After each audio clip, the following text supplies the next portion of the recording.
নদিয়া জেলার ঐতিহ্যবাহী খেলার মাঠ করিমপুরের রেগুলেট ফুটবল মাঠ ময়দান। গাছ লাগাও প্রাণ বাঁচাও, একটি গাছ একটি প্রাণ, এই কথাকে আবার প্রমাণিত করলেন করিমপুর শহরের দুজন ব্যক্তি। চারিদিকে নির্বিচারে যেমন গাছ কেটে ভারসাম্য নষ্ট করে ফেলা হচ্ছে, সেই কথা মাথায় রেখে করিমপুর রেগুলার মাঠ ময়দানে একই সঙ্গে অনুরোধ মণ্ডল ও কার্তিক পাল একটি বটগাছ ও একটি পাকুর গাছ লাগিয়েছিল।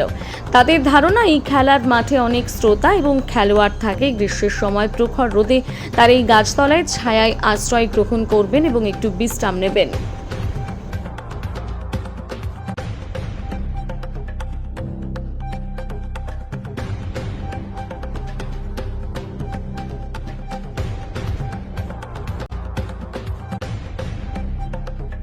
এটা 15 বছর হলো, 10-12 বছর কি 15 বছর এরকম হয়। 15 বছর হলো। আজকে কি হলো তার? আজকে তার ওই যে গাছ প্রতিষ্ঠাতা হলো, বিবাহ হলো, তাই তো? বিবাহ হলো। আপনার নাম? আমার নাম অনিরুদ্ধ সরকার। গাছকে কেটে ফেলা হচ্ছে এবং সেখান থেকে আপনার যে উদয় হলো অনেক সুন্দর গাছ লাগানো, কি উদ্দেশ্য আপনি লাগিয়েছেন?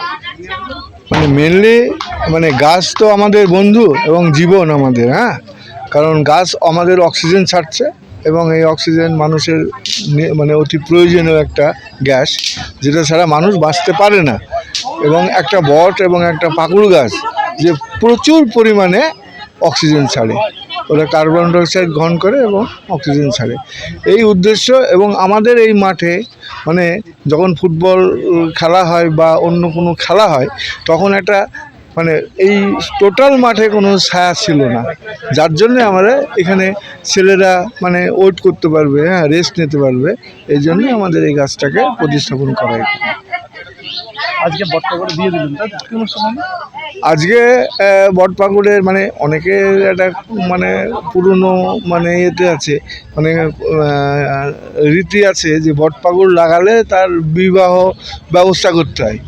এই আমাদের সমস্ত মাঠের সব ছেলেপুলে মিলে সবার উদ্যোগে আমাদের আজকে এই বট এবং পাকুড়ের বিয়ে অনুষ্ঠান অনুষ্ঠিত হচ্ছে। আপনার পরিচয়? আমার নাম হচ্ছে কার্তিক পাল, আমি রিটায়ার্ড টিচার, আমি গোয়াস হাই স্কুলের শিক্ষক ছিলাম, হাই স্কুলে। এটা আমাদের বট পাকুড়ের বিয়ে। দীর্ঘদিন এই অনুষ্ঠানটা করব করে করা হচ্ছে না, কিন্তু যখনই আমরা অনুষ্ঠানটা করতে গিয়েছিলাম, আমরা একটা রাজনৈতিক শিকার হয়েছিলাম যে একটা রাজনৈতিক দল বলেছিল যে এটা সাম্প্রদায়িক গাছ, এই গাছটাকে কেটে ফেলা হবে। তো আমরা মাঠের সকলে মিলেই একটা জেদ ধরেছিলাম যে এই মাঠে এই বট পাকুড় গাছ পুজো আমরা দেবই, আজ হোক আর কাল হোক। সেটা আজকে আমরা পূর্ণতা পেয়েছি।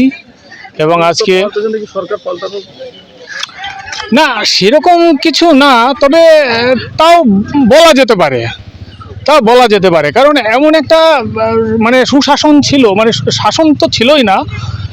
তো সেই সরকারের আমলে কিভাবে অত্যাচারিত হয়েছে, আমি রাজনৈতিক ব্যাপারে কিছু বলতে চাই না এখানে, কিন্তু আমাদের হিন্দু ধর্মের আছে, পুজোটা আমরা যেভাবেই হোক দেব করেছি এবং দিয়েওছি। এবং এখানে আমাদের কার্তিকদা আছে, কার্তিকদা একটু এখানে আসবে।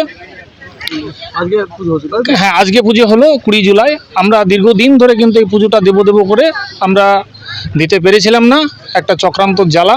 এবং এই গাছটাকে সাম্প্রদায়িকতা হিসাবে চিহ্নিত করা হয়েছিল। করিমপুরের মানুষ টোটালি জানে যে এই আরএমসি আমাদের মার্কেটে খেলার মাঠে একটা বট এবং একটা পাকুড় গাছের বড় হয়ে গেছে। এবং এই কার্তিক পাল আর আমাদের আকালি দাদু, এই দুজনাই কিন্তু অনিরুদ্ধ সরকার, এরা দুজনাই কিন্তু গাছটা লাগিয়েছিল। আমরা গাছটাকে লালন পালন সবাই মাঠের মতো করেছি এবং সঠিকভাবে রেখেছি, এবং গাছটা আজকে অনেকটাই বেশ বড় হয়ে গেছে। কিন্তু তাদের বিয়ে তো আমাদের হিন্দুদের রীতিনীতি মতো আছে, তো সেই বিয়েটা আজকে পরিপূর্ণতা দিলাম।